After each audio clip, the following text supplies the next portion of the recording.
Welcome to the first episode of Thinking Out Loud. I'm Riaz Safi. Recently, a friend of mine called and she was shaken, isolated, fearful, and really tired of the ongoing lockdown. The lockdown has created a lot of anxiety and fear of the unknown. I myself have been to the doctor twice, wanting to know if I had the virus after coughing just a few times. Today on Thinking Out Loud, we talk about mental wellness and ask the questions so many of you might be thinking about but never end up asking. My guest today is a psychologist, motivational speaker, and mental health advocate with over 10 years of experience. Her expert advice is featured regularly in South African and international publications, on national radio, and on national television. She recently launched her own podcast called Coming Home. Please do check it out. The content is reflective and worth your time. I would like to extend a warm welcome to Rakhi Beekrum on Thinking Out Loud. Certainly is a pleasure having you on the podcast. Hi, Riaz. Thank you so much for inviting me on your podcast. Let us start off by discussing and unpacking the meaning of mental health and wellness. So when we often think about health, very often we think about our physical health. The reality is that there is no health without mental health. Because physical health is something that is visible, we pay a lot more attention to it. However, our mental health, because mental illness is something that we don't always see externally, people don't tend to take it seriously. And because of the stigma associated with it, people don't speak about it as freely. So mental wellness means being okay emotionally, spiritually, physically, and mentally. So it combines all of these components. It is feeling well inside, not just externally. Even if you think about it, we spend so much of time and money to look and feel good on the outside, whether it's our physical health or to look good aesthetically, but we don't pay as much attention to what's on the inside, what we're feeling like emotionally, giving vent, expressing the different feelings we feel. We're often afraid of expressing negative feelings. And when we don't give ourselves a chance to feel the negative feelings, it impacts on us negatively. And because both are tied in, physical and mental health and wellness, it means that we have to pay attention to very basic things. So simple things like not getting enough sleep, not resting, not exercising, not eating nutritious food will all impact on our mental health. Very, very interesting indeed. We live in different circumstances as the world we knew a year back has totally changed. Governments around the world have implemented lockdowns to prevent the spread of the virus. But this has also led to isolation, fear, and a new reality we're all not accustomed to. What are some of the coping mechanisms that you'd like to share with us? I think, the one thing we've seen more and more of during this time is anxiety.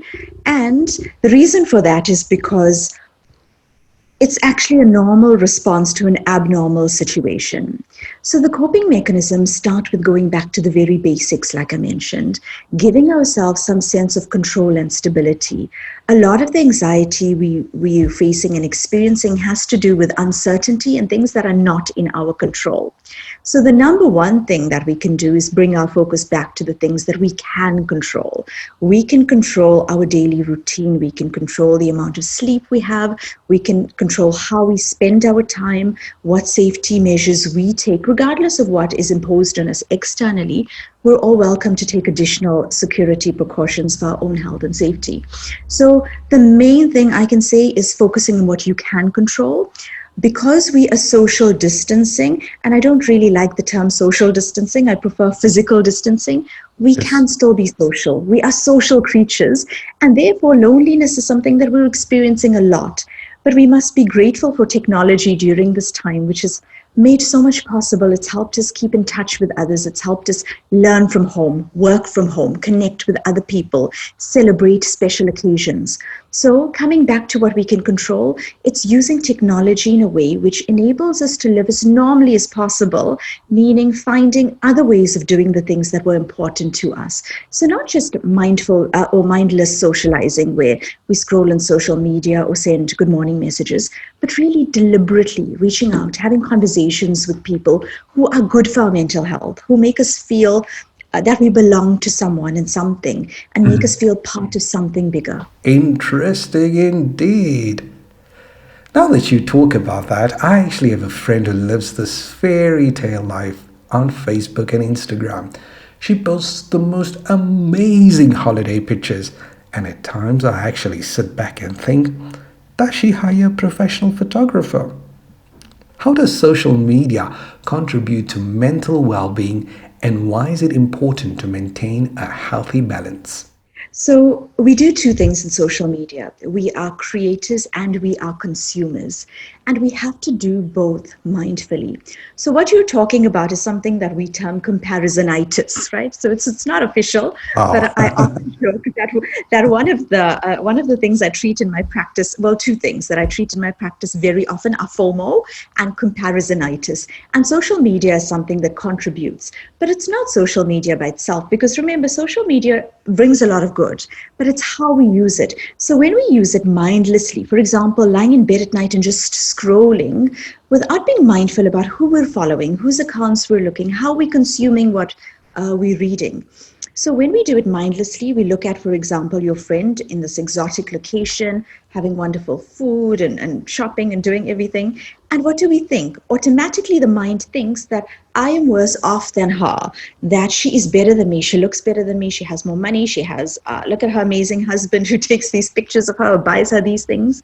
So that is called downward social comparison. So social media doesn't do it, we do it, because it's how we think about what we're consuming. So therefore, I always advise mindful scrolling. So the best way to do this, challenge yourself. So slow down and look at the first 10 posts as you scroll and stop and think about, how does it make me feel? What thoughts go through my mind as I'm consuming this information? Is it good or is it bad for me? And let this help inform who we should follow, what we should be consuming on social media. We know that social media is just a highlight reel, okay? Nobody's life is perfect as it looks. People use several filters. They don't show us the behind the scenes where they're having fights and they're getting their heart broken. So we need to realize that we are comparing our behind the scenes to someone's highlight reel. And we need to realize, well, let's be happy for someone that they're having something good. We don't necessarily need to want what they have, but it should inspire us. If someone else can do it, that means we can also follow our dreams and do what's important for us. It doesn't have to be the same that everyone else is doing, because life isn't fun. I mean, if everyone looks the same, if everyone's dressing the same and eating at the same restaurant, life isn't interesting anymore, is it? Rakhi Beekrum, your thinking out loud question is based on your discussion earlier about physical activity and food that we consume.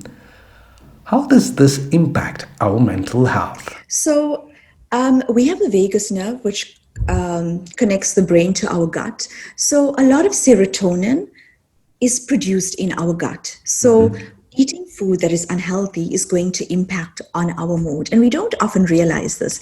And when you look at it the opposite way, think about when you are stressed.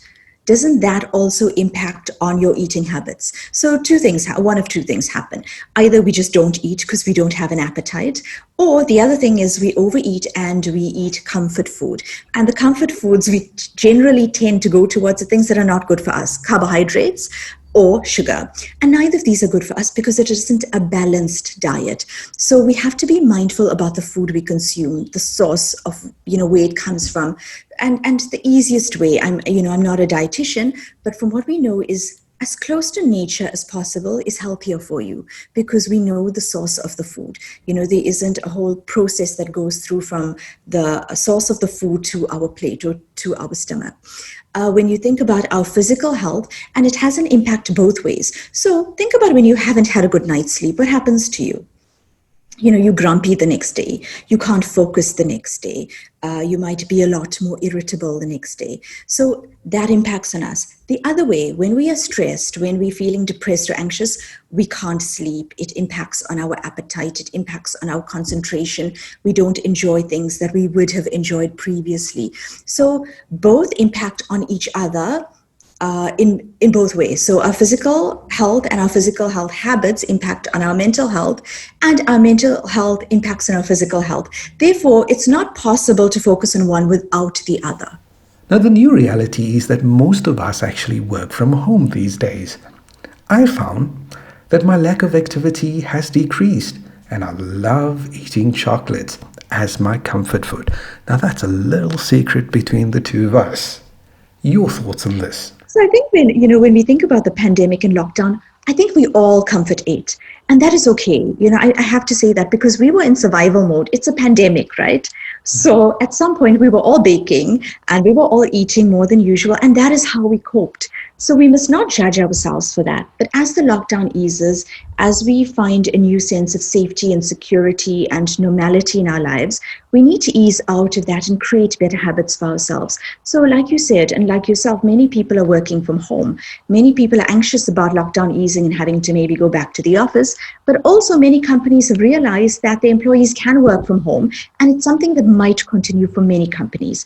So, for those who are working from home, I think it is essential that we give ourselves a routine. So have a designated workspace, and that is the place that you work from every day. So remember, work has its own stress. You don't want to take all of that stress into your home, which is meant to be your safe space. So have a designated workspace, and when you sit there, that is when you work. But when you're not working, get up. So don't take your breakfast to your workspace. Don't take a break or phone call. Get up and do other things. So work as if you were at work. So start work at a particular time. Take your tea break away from there. Take your lunch break away from your desk. Do some physical activity. Something we've heard a lot about during this time was screen fatigue. And it's real. You find yourself a lot more exhausted and you think, well, I haven't driven around. I haven't done as much. I shouldn't be as tired. But it's how much we're doing in front of the screen, what it does to our eyes, what it does to our posture. If we're not mindful of it, the fact that we're not taking little breaks. If you're in the office, you take a break to make your coffee or to the bathroom or smoke break and we're chatting to other people. So we don't necessarily have those little breaks now when we're working from home, and we don't realize what it does to our mental health. Many of us are also not switching off at the end of the day. So if your workday ends at 4:30, it means switch off at 4:30, turn your computer off and get away from there. Just because you can work, it doesn't mean you should be working. So these are things that are impacting on us. And because we're spending so much of time in front of the screen, it means that we need to do other things away from the screen. So, if you're reading afterwards, read a book. Don't read something on your phone. Give your eyes a break. If you're socializing instead of, chatting on WhatsApp, have a proper call with someone where you're not looking at a screen all day. Share with us 5 practical ways to remain mentally healthy. So I think the first way would always be to be mindful, which means being in the present, because a lot of our stress comes from either living in the past.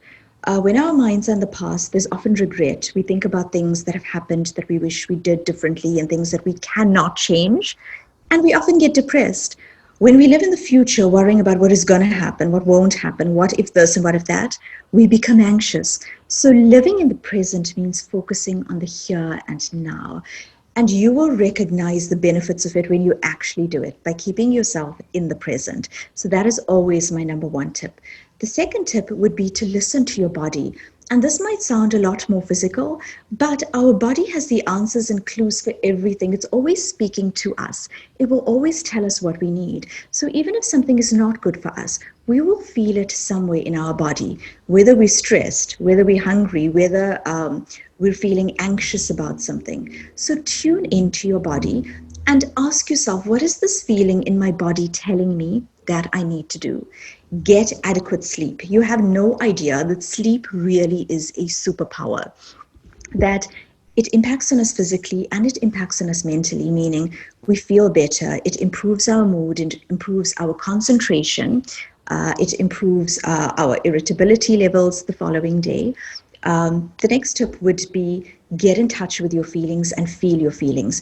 Very often we're so consumed with our feelings or with thoughts that we don't stop to think about, what am I really feeling? Naming a feeling. Where can I feel it? What is the feeling telling me that I need? So we block out feelings in a few ways, either by numbing it, trying to think about something else, by distracting ourselves. And this means that it just grows bigger and bigger, especially the negative feelings. So allow yourself to sit down, check in with yourself. What am I feeling right now? Why am I feeling it? What is this feeling telling me that I need to do for myself? And when we tune into our feelings, it means that we give ourselves space. We can prevent burnout. We know what we need to do to take better care of ourselves.